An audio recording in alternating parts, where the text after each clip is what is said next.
Good morning, Vietnam! Breaking news. Welcome back to Weekly Vietnam News. What are you laughing at? Together we run a no-nonsense office. Ain't no laughing in here. This is serious business. So serious, I really tried to find anything spicy in this paper, but there's just not. Just wholesome Fayette local news that I'm going to read to you today. First off, right off the bat, there's a picture of a bunch of people on the front. That's 18 new faculty and staff members down in the Fayette School District. So lots of turnover. Whoever is hiring down there has to be just exhausted. If you need some ice cream, I got you. But lots of new staff members. I only recognize I think only like one of those in this picture I recognize, Miss Abigail, who worked for us at the ice cream shop. So shout out to Abigail. But we got lots of new community members, hopefully is what that means. I don't know if they're all living here or not, but new faces to come. If of these new faces, folks, if you're looking for a good place to eat, Lafayette is open. I have not seen any article on that quite yet, but Lafayette is open. All is right with the world again in Fayette, Missouri. So if you're watching this and you're outside of Fayette and you're asking, what is Lafayette? It is the resurrection, only the better resurrection, of an old restaurant called Emmett's, which is primarily one of the main reasons people came to Fayette for the longest time. So Lafayette is back. It is an absolute vibe in there.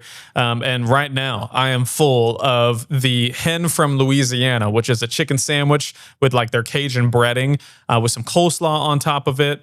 They give you some of their homemade ranch. They make their ranch in-house.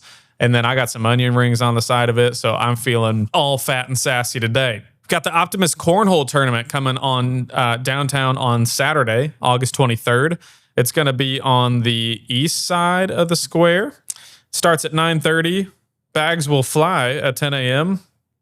It costs $60 per team, and you participate and register through the Scoreholio app. And apparently you can win cash prizes. Another thing is the FHS Black and Gold Gala that's coming up. It's a fundraiser at the St. Joseph Church's Hall, the Catholic Church Hall.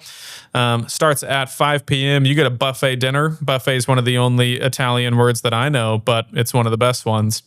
You can auction over apparently being a principal for a day, a coach for a day, a youth duck hunt, zoo football ticket packages, and other things you can get. This is a fundraiser, I believe, for the Falcon Athletics. And then we've also got some new CMU faculty, staffers coming up too. The library is going to close an hour earlier on weekdays. The Howard County Public Library in Fayette announced plans to reduce its weekday hours. Starting September 1st, the library will close at 5 p.m. instead of 6 p.m. On Tuesdays through Fridays, the library will still be open at 10 a.m. on those days. Saturday hours will remain unchanged from 9 to noon. I understand closing from 6 down to 5. That's okay. At least it's not by appointment only like our city hall. Next week is Fair on the Square. The annual Fair on the Square will return to downtown Fayette next Monday, August 25th. The event, which provides opportunity for Central Methodist University students, which are back. The town is alive again. There's nothing about parking in this paper. I just want to read this because this looks wildly interesting. I don't know if they always have done this, but we get to know what the breakfast and lunch menu is at the Fayette schools. Tuesday morning, you can get a Pop-Tart and yogurt. Oh, yeah. Wednesday, sausage biscuit and fruit. Thursday, French toast and sausage patty, fruit. Thursday is Oriental chicken. Can we still use that? Is that an appropriate word? Oriental chicken, stir-fried rice, and steamed broccoli, fruit. That doesn't seem PC. I don't know what you're supposed to call it. Hey, celebrating 50 years. A Fayette couple is celebrating a milestone anniversary this month. George and Janet Beef. I should know how to say that last name, but I don't want to mess it up. But George and Janet are celebrating 50 years of marriage on Saturday, August 23rd. Congrats. That's a long time. That's almost like twice as long as I've been alive. There are 1, 2, 3, 4, 5, 6, 7, 8, 9, 10, 11, 12, 13, 14, 15, 16, 17, 18, 19, 20. There's like 21 possible churches you can go to in this area, folks. Church industry is booming.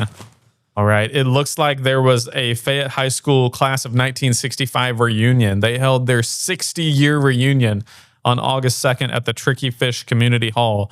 This event was part of the annual All Schools reunion held in conjunction with the Festival of the Arts. Well, that is all in the newspaper this week. I'm going to turn it over to now a very popular segment called Unpopular Opinion with Cassie. Unpopular opinion. I work in human resources, and I often see resumes and applications come through that are very clearly made using ChatGPT. Unfortunately, they're hastily made and done with such laziness that it is incredibly identifiable.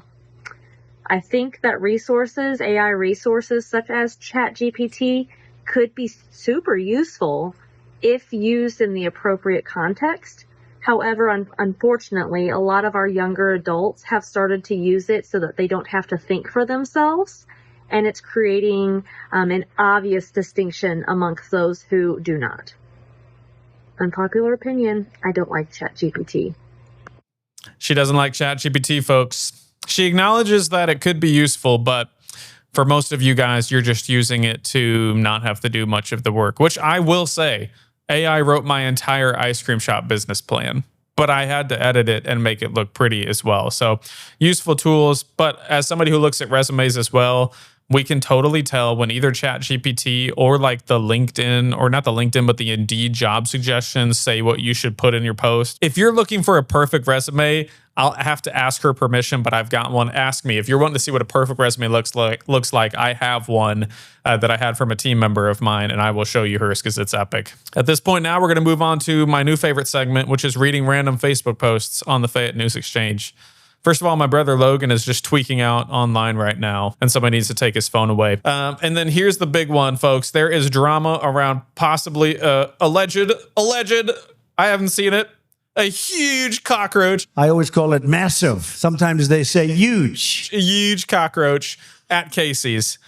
And my immediate gut reaction when I saw this post was like, please, Cassie's is one of the only places we have left to eat in town. Don't take it away. Please don't shut down Cassie's, okay? And it does look like Bradley Patty, the district manager, immediately got a chokehold on this cockroach. Watch out, watch out, watch out, watch out. And TKO'd it. Okay, so we're getting rid of the cockroaches. And I also really appreciated, I saw a lot of comments from Cassie's employees who were like, please, we're trying, we're going to figure it out. I do think I don't know. I think Fayette's had cockroach problems before. I don't think it's just Casey's. Please don't shut down the Casey's, but obviously I don't want cockroaches in my coffee or soda either. That's why I only get the bottled drinks there. But especially considering like it's one of the only restaurants left, and I'm calling Casey's a restaurant in this town until we get some more. Please don't shut it down. Mr. Rick Alexander was looking for just some free like tables or furniture for some international students that moved in. And then somebody told him they should pay for their own things. And Rick, if you need some stuff, I got stuff in my basement, okay? We don't have to make everybody pay for their own things. Positivity up in here, okay? There's this cat named Cyrus who's not homeless, so stop trying to adopt him. Kelly and Joe Vaughn are making updates on their restaurant that's coming behind the car wash, but no official news on it yet. There's an abnormal amount of loose dogs in this town. And then finally, there's picking on the patio in Roachport. Caitlin Foster put this on Fayette News Exchange. You can bring your banjos, guitars, mandolins, harmonicas, fiddles. Stop by. You can play. She told me you don't have to be very good. So if you own a guitar, just go out there and play. And we're finally getting a break from the heat too. So folks, there's some things that need to happen in this town. This news segment is getting boring. It's been somewhat slow news in Fayette recently, but I'm sure we'll get some things picking up with sports coming, with college students coming back. I'm sure we'll get some parking issues that we can talk about as well. Also, some of you are commenting on my posts, which are great, but like asking me when the city's going to be done with something. I don't have a clue. I don't have a friggin' clue when things are going to be done. And I don't even know about your specific situation, but I would encourage you can reach out to the city, but I think they are by appointment only on certain days, which is crazy. If you enjoy a little bit of this stuff, obviously like and subscribe, but also I've got a podcast that I run where I host, for the most part, local people and let them tell their stories about who they are so that you guys can get to know them. Like recently I had Preston Airy on, and then coming up I've got Caitlin Foster, and I'm looking to have a few more. So if you're wanting to, you don't have to be a business owner, you don't have to be famous. If I want to talk to you, I'll bring you on and we can talk about whatever things about life you want to talk about at all. So listen to the podcast. Henry's Hometown Ice Cream is open Monday through Saturday, open at 3 o'clock every day. Really enjoying some better weather here in Fayette, getting students back. So with that, Fayette, enjoy until next time.